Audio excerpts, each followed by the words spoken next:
Decision নিয়েছেন? সবাইকে ধন্যবাদ। আজকে আমাদের ত্রিপুরা রাজ্যের সকল মিডিয়াকে আমরা অসংখ্য ধন্যবাদ জানাই।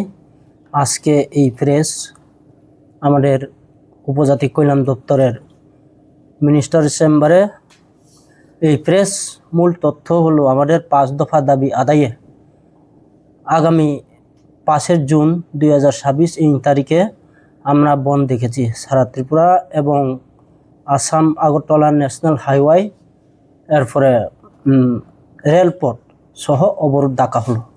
তারপরে ডাকার সাথে সাথে এই আমাদের ত্রিপুরা রাজ্যের জনপ্রিয় মাননীয় উপজাতি কল্যাণ দপ্তরের মন্ত্রী আমাদের এই সামনে এসেছি, এখন আছে বর্তমান।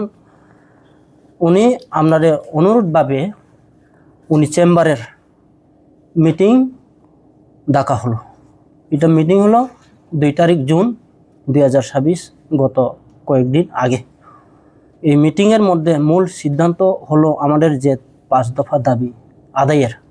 আমরা যে 5 দফা দাবি চাই সে দাবিকে আমাদের যে আশ্বাস দেওয়া হলো এবং পূরণ করার জন্য যতটুক সম্ভব চেষ্টা করার জন্য আমরা আশ্বাস দিছি এবং মাইনুসও হয়েছি।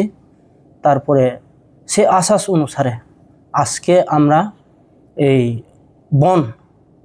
রাস্তা অবরোধ, রেলপথ সহ আমরা যে অবরোধ ডাকা হলো সেই ডাকা আজকে প্রত্যাহার করা হলো।